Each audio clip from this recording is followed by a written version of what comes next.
R1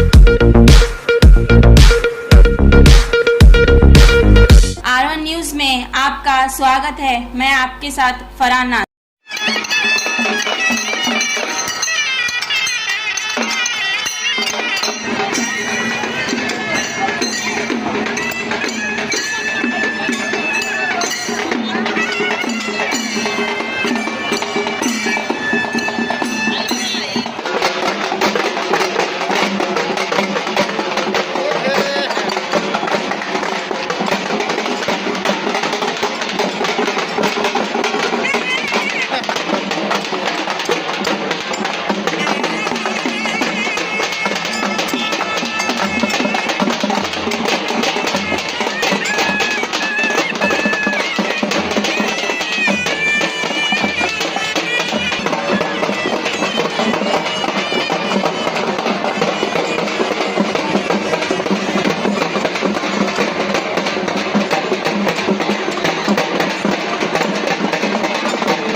ಅದೇ ರೀತಿಯಾಗಿ ಈ ಒಂದು ಕಾರ್ಯಕ್ರಮದ ವೇದಿಕೆಯಲ್ಲಿ ಉಪಸ್ಥಿತರಿರುವಂತಹ ಇನ್ನೋರ್ವ ಪರಮ ಪೂಜ್ಯರು ಶ್ರೀ ಸೋಮನಾಥ ಶಿವಾಚಾರ್ಯ ಮಹಾಸ್ವಾಮಿಗಳು ಹಿರೇಮಠ ಕನ್ನೂರು ಪರಮ ಪೂಜ್ಯರಿಗೂ ಕೂಡ ಈ ಕಾರ್ಯಕ್ರಮದ ವೇದಿಕೆಗೆ ತುಂಬ ಹೃದಯದ ಸ್ವಾಗತ ಸುಸ್ವಾಗತವನ್ನ ಕೋರುತ್ತಾ ಇದ್ದೇನೆ.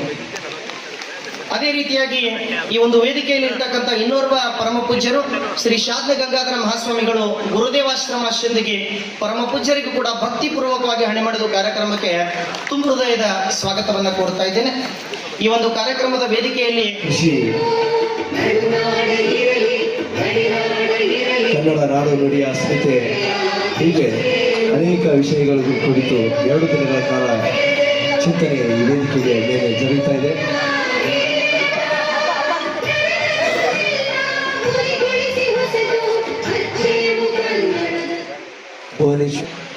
ಪರಮ ಪೂಜ್ಯ ಶಾಂತ ಗಂಗಾಧರ ಮಹಾಸ್ವಾಮೀಜಿಗಳ ಪವಿತ್ರ ಪಾದಗಳಲ್ಲಿ ಒಪ್ಪಿಕೊಟ್ಟು ನಮನಗಳನ್ನು ಅರ್ಪಿಸಿ ಸಮಾರಂಭದಲ್ಲಿ ಉಪಸ್ಥಿತರಿರುವ ಮಹಿಳಾ ವಿಶ್ವವಿದ್ಯಾಲಯದ ಮೌಲ್ಯಮಾಪನದ ಕುಲಸಚಿವರಾಗಿ ವಿಶ್ರಾಂತಿಯನ್ನು ಪಡೆದಿರುವಂಥ ನನ್ನ ಪರಮ ಪೂಜ್ಯ ಗುರುಗಳಾಗಿರುವಂಥ ಗೌರವಾನ್ವಿತ ಶ್ರೀ ಡಾಕ್ಟರ್ ವಿ ಮಲ್ಲಿಗೇಶ್ವರ ಈ ಕಾರ್ಯಕ್ರಮವನ್ನು ಉದ್ಘಾಟಿಸಲಿಕ್ಕೆ ಆಗಮಿಸಿರುವ ಅವರ ವಿದ್ಯಾರ್ಥಿಯೂ ಆಗಿರುವ, ನಾನು ವಿದ್ಯಾರ್ಥಿಯಾಗಿರುವ ಸಮಯದಲ್ಲಿ ಪರಮ ಪೂಜ್ಯ ಶ್ರೀ ಎನ್ ಜಿ ಕರೂರ್ ಸಾಹೇಬರು ಪ್ರಾಂಶುಪಾಲರಾಗಿದ್ದರು.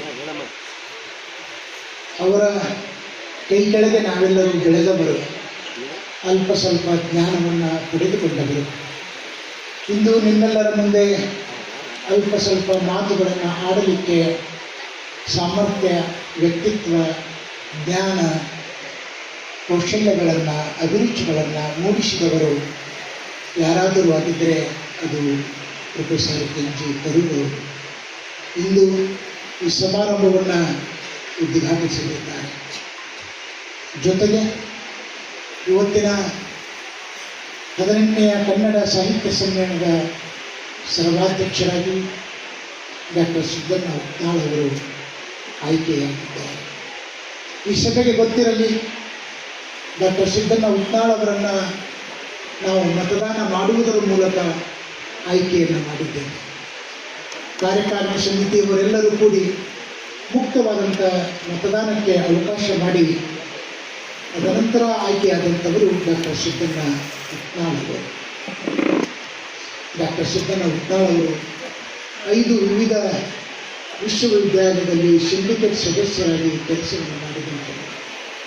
26 ಕೃತಿಗಳನ್ನು ಕನ್ನಡ ಸಾಹಿತ್ಯ ಲೋಕಕ್ಕೆ ಅರ್ಪಿಸಿದವರು.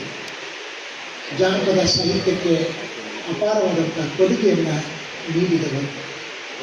ಅವರನ್ನು ಸಹ ಈ ಸಂದರ್ಭದಲ್ಲಿ ನಾನು ನೆನೆಸಿಕೊಂಡು ಸರ್ವಾಧ್ಯಕ್ಷರಾಗಿ ಸನ್ಮಾನ್ಯ ಶಾಸಕರಾಗಿರ್ತಕ್ಕಂಥ ಶ್ರೀ ದೇವಾನಂದ ಚವ್ಹಾಣ್ ಅವರನ್ನ ಪ್ರೀತಿಪೂರ್ವಕವಾಗಿ ಸಮಸ್ತ ಕನ್ನಡ ಮನಸ್ಸುಗಳ ಪರವಾಗಿ ಆತ್ಮೀಯವಾದಂಥ ಸ್ವಾಗತವನ್ನು ಕೊಡ್ತಾ ಇದ್ದೀವಿ. ಈಗ ಆಶೀರ್ವಾದಗಳು ಮುಂದುವರೆದಿವೆ. ಈಗ ತಾನೇ ಆಗಮಿಸಿರುವಂಥ ಯಾವತ್ತೂ ಜನರ ಮಧ್ಯದಲ್ಲಿ ಬೆರೆತು ಜೀವನವನ್ನು ಮಾಡಿದರು.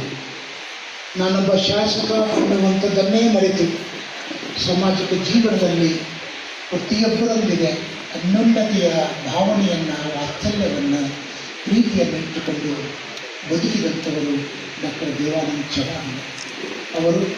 ಇಂದಿನ ಸಭೆಗೆ ನಾಡದೇವತೆಯ ಪುಷ್ಪಾರ್ಚನೆ ಮಾಡಿ ಕಾರ್ಯಕ್ರಮಕ್ಕೆ ಚಾಲನೆಯನ್ನು ನೀಡಲಿದ್ದಾರೆ. ಅವರನ್ನು ಸಹ ಈ ಸಂದರ್ಭದಲ್ಲಿ ನೆನೆಸಿಕೊಂಡು ನಿಕಟಪೂರ್ವ ಅಧ್ಯಕ್ಷರಾಗಿರುವಂಥ ನನ್ನ ಪೂಜ್ಯ ತಾಯಿ ಅಂತ ಹೇಳ್ತಾರೆ, ಅವರು ಡಾಕ್ಟರ್ ಭುವನೇಶ್ವರಿ ಮೇಲಿನ ಮಠವರು, ಮಲ್ಲಿಕಾರ್ಜುನ ಮಠ. ಕನ್ನಡದಲ್ಲಿ 45,000 ಶಬ್ದಗಳನ್ನು ಕಂಪ್ಯೂಟರೀಕರಣಗೊಳಿಸಿದಂಥ ಈ ರಾಜ್ಯದ ಏಕೈಕ ಮಹಿಳೆ ಅಂದರೆ ತಪ್ಪಾಗಿಲ್ಲ. ಅತ್ಯಂತ ಅರ್ಹವಾದಂಥ ಹಿಂದಿನ ಸಮ್ಮೇಳನದ ಅಧ್ಯಕ್ಷರನ್ನು ವಿಜಯಪುರ ಜಿಲ್ಲೆಯ ಕನ್ನಡ ಸಾಹಿತ್ಯ ಪರಿಷತ್ತು ಆಯ್ಕೆ ಮಾಡಿದೆ. ಅದಕ್ಕೆ ನಮಗೆ ಹೆಮ್ಮೆ ಇದೆ ಎನ್ನುವುದನ್ನು ಈ ಸಂದರ್ಭದಲ್ಲಿ ಹೇಳಲಿಕ್ಕೆ ಇಚ್ಛೆ ಪಡ್ತೇನೆ. ಅವರ ಸಾಹಿತ್ಯ ಗ್ರಂಥಗಳು ನಮ್ಮ ಮಧ್ಯದಲ್ಲಿ ಇರಲಿಕ್ಕಿಲ್ಲ, ಆದರೆ ಸಂಶೋಧನಾತ್ಮಕವಾದಂಥ PhD ಅವರು ಮಾಡಿದ್ದೇ ಕಂಪ್ಯೂಟರೀಕರಣದಲ್ಲಿರ್ತಕ್ಕಂಥ ಇಂಗ್ಲೀಷ್ ಪದಗಳನ್ನು 45,000 ಪದಗಳನ್ನು ಕನ್ನಡದಲ್ಲಿ ತರ್ಜುಮೆ ಮಾಡಿ ಈ ರಾಜ್ಯಕ್ಕೆ ಅಪಾರವಾದಂಥ ಕೊಡುಗೆಯನ್ನು ಕೊಟ್ಟವರು ಡಾಕ್ಟರ್ ಭುವನೇಶ್ವರಿ ಮೇಲಿನ ಮಠಗಳು. ಆ ತಾಯಿಯು ನಾನು ಈ ಸಂದರ್ಭದಲ್ಲಿ ನೆನೆಸಿಕೊಂಡು ಸ್ಮರಿಸಿಕೊಂಡು ನಮ್ಮ ಕನ್ನಡ ಸಾಹಿತ್ಯ ಪರಿಷತ್ತಿನ ಗೌರವ ಅಧ್ಯಕ್ಷರು, ಹಿರಿಯರು, ಮಾಜಿ ಕನ್ನಡ ಸಾಹಿತ್ಯ ಪರಿಷತ್ತಿನ ಅಧ್ಯಕ್ಷರು, ಪ್ರಭಾವಿ ಕುಟುಂಬ. ಇಷ್ಟಿದ್ರೂ ಅತ್ಯಂತ ತಾಳ್ಮೆ, ಸಹನೆ ನಮ್ಮ ಕನ್ನಡ ಸಾಹಿತ್ಯ ಪರಿಷತ್ತಿನ ತಂಡಕ್ಕೆ ಸಾರಥಿಯಾಗಿ, ಶಿಕ್ಷಕಿಯಾಗಿ, ಯಜಮಾನಿಕೆಯಿಂದ ನಮ್ಮೆಲ್ಲರನ್ನ ತಿದ್ದಿ ತೀಡಿ ಕನ್ನಡದ ಸಾಹಿತ್ಯ ಪರಿಷತ್ತು ಸನ್ಮಾರ್ಗದಲ್ಲಿ ಹೋಗಬೇಕು, ಈ ರಾಜ್ಯಕ್ಕೆ ಮಾದರಿಯಾಗಿ ಕೆಲಸ ಮಾಡಬೇಕು ಎನ್ನುವಂಥ ಹಂಬಲವನ್ನು ಇಟ್ಟುಕೊಂಡಂಥವರು ಹಿರಿಯ ಸಹೋದರಿ ಭಾರತಿ ಪಾಟೀಲ್ ಅಮ್ಮ. ಅವರು ಸಹ ಈ ಸಂದರ್ಭದಲ್ಲಿ ವೇದಿಕೆ ಮೇಲೆ ಉಪಸ್ಥಿತರಿದ್ದಾರೆ. ಅವರನ್ನು ಸಹ ಸ್ಮರಿಸಿಕೊಂಡು ಕಾರ್ಯಕ್ರಮದಲ್ಲಿ ರಾಜ್ಯ ಸರ್ಕಾರಿ ನೌಕರರ ಸಂಘದ ಮುಖಂಡರು, ರಾಜ್ಯದ ಉಪಾಧ್ಯಕ್ಷ, ಜಿಲ್ಲೆಯ ಅಧ್ಯಕ್ಷ, ರಾಜ್ಯಾದ್ಯಂತ ಪರಿಚಯವಿಲ್ಲದೆ ಬಹಳ ಅಪರೂಪದ ವ್ಯಕ್ತಿ. ನಮ್ಮ ಜಿಲ್ಲೆಯವರು ರಾಜ್ಯದ ಉಪಾಧ್ಯಕ್ಷರಾಗಿದ್ದು ಬಹುತೇಕ ಪ್ರಥಮ ಅನ್ನುವುದನ್ನು ನಾವು ನೆನಪಿಸಿಕೊಳ್ಳಬೇಕಾಗ್ತದೆ. ಸಹೃದಯದವರು ಅನೇಕ ಚಟುವಟಿಕೆಗಳಿಗೆ ಬೆನ್ನೆಲುಬಾಗಿ ನಿಂತು ಕನ್ನಡದ ಸಾಹಿತ್ಯ ಪರಿಷತ್ತು ಮತ್ತು ಜಿಲ್ಲಾ ಸರ್ಕಾರಿ ನೌಕರರ ಸಂಘ ಒಂದೇ ನನ್ನದೇ ಎರಡು ಮುಖಗಳು ಎರಡು ಕಣ್ಣುಗಳು ಎಂಬುವ ಹಂಬಲವನ್ನಿಟ್ಟುಕೊಂಡು ನಮ್ಮೊಂದಿಗೆ ಬೆರೆತುಕೊಂಡವರು ಶ್ರೀ ಸುರೇಶ್ ಶಿವಸರ್ ಅವರನ್ನು ಸಹ ನೆನೆಸಿಕೊಂಡು ಶ್ರೀ ಜುಬೇರ್ ಕೆರೂರವರು ಜಿಲ್ಲಾ ಸರ್ಕಾರಿ ನೌಕರ ಸಂಘದ ಖಜಾಂಚಿ, ಬಹು ವರ್ಷಗಳಿಂದ ಶಿಕ್ಷಕರಾಗಿ ಸಾಮಾಜಿಕ ಸೇವೆಯ ಜೊತೆಗೆ ಅನೇಕ ಸರ್ಕಾರಿ ನೌಕರರ ಸಮಸ್ಯೆಗಳಿಗೆ ಸ್ಪಂದಿಸಿ ಕೆಲಸವನ್ನು ಮಾಡುವಂಥವರು. ಸಾಂಸ್ಕೃತಿಕ ಚಟುವಟಿಕೆಗಳಲ್ಲಿ ತುಂಬ ಆಸಕ್ತಿ ಉಳ್ಳವರು. ಅವರನ್ನು ಸಹ ನೆನೆಸಿಕೊಂಡು ಈ ಕಾರ್ಯಕ್ರಮದಲ್ಲಿ ಉಪಸ್ಥಿತರಿರುವ ಎಲ್ಲ ಹಿರಿಯರು, ಪತ್ರಿಕಾ ಮಾಧ್ಯಮದ ಬಂಧುಗಳು, ಕನ್ನಡ ಸಾಹಿತ್ಯ ಪರಿಷತ್ತಿನ ಪದಾಧಿಕಾರಿಗಳು, ಅಭಿಮಾನಿಗಳು, ಸದಸ್ಯರು, ಸಾಹಿತಿಗಳು, ಚಿಂತಕರು, ವಿಮರ್ಶಕರು, ಲೇಖಕರು, ಕವಿಗಳು, ನಿಮ್ಮೆಲ್ಲರ ಪವಿತ್ರ ಪಾದಗಳಿಗೆ ಕೋಟಿ ಕೋಟಿ ನಮನಗಳನ್ನು ಅರ್ಪಿಸಿ ಎರಡೇ ಎರಡು ವಾಕ್ಯಗಳು ಅತ್ಯಂತ ಬಹಳ ಪರಿಣಾಮಕಾರಿಯಾಗಿ ಜಿಲ್ಲೆಯ ಕನ್ನಡ ಸಾಹಿತ್ಯ ಪರಿಷತ್ತನ್ನು ಮುನ್ನಡೆಸಿ ಹೋಗಬೇಕೆನ್ನುವ ಹಂಬಲ ನನಗಿದೆ. ಅದಕ್ಕೆ ಅನೇಕ ತೊಂದರೆಗಳು, ಸಂಕಷ್ಟಗಳು ಬರ್ತಾ ಇವೆ. ಅದಾಗಲೂ ಶಾಂತ ಚಿತ್ತರಾಗಿ ಹೇಳಿದ್ದಕ್ಕೆ ಸಂತೋಷ ಆಯಿತು. ಇನ್ನೊಂದು ಭಾಳ ನಮ್ದು ಏನೇ ಸೊಲ್ಲಾಪುರ, ನಾನು SEDC ಕ್ಲಾಸ್ ಧಾರವಾಡಿದ್ದೆ. ಮಹಾರಾಷ್ಟ್ರದಾಗ ಸಾಹಿತ್ಯ ಸಮೇತ ಹೆಂಗೆ ಹಾಕವಂದ್ರೆ ಚೀಪ್ ಮೀನ್ಸ್ ಹಿಡ್ಕೊಂಡು ಮುಂದೆ ಕೊಂಡಿರ್ತಾರೆ, ಯಾವ ಒಬ್ಬರು ಬರೋದಿಲ್ಲ. ಇವತ್ತು ಬಿಜಾಪುರ ಜಿಲ್ಲೆ ನನ್ನ ಆದಾಗ ಹೊತ್ತಿನಾಗ ಮಾದರಿ ಆಯ್ತು ತಿಳ್ಕೊಂಡು ಹೇಳಿ ನಾನು ಮಾತು ಮುಗಿಸ್ತೀನಿ. ಜೈ ಹಿಂದ್, ಜೈ ಕನ್ನಡ. ಒಂದು ಗೌರವ ಸಮರ್ಪಣೆ ಈ ವೇದಿಕೆ ಮೇಲೆ ಜರುಗ್ತದೆ.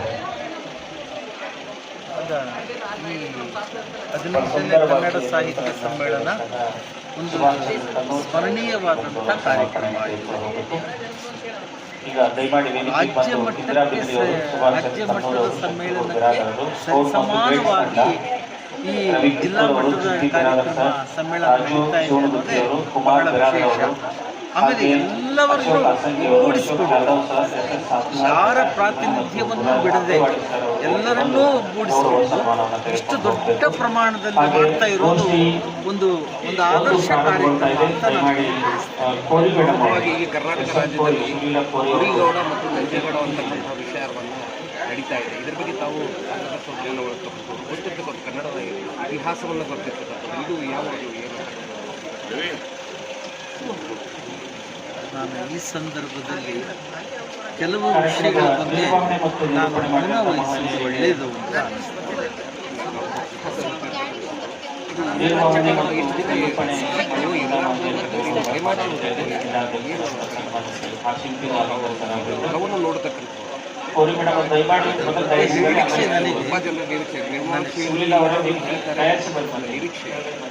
ನನಗೆ ಸ್ವಲ್ಪ ಸಮಯ ಬೇಕು ಇಂಥ ವಿಷಯಗಳ ಬಗ್ಗೆ ಮಾತಾಡೋದು. ನನಗೆ ಸ್ವಲ್ಪ ಸಮಯ ವೇದಿಕೆ ನಿರ್ಮಾಣ ಮಾಡಲು ದಯಮಾಡಿ ತಾವು ಕಾಯಿಸಿಕೊಳ್ಳಿ.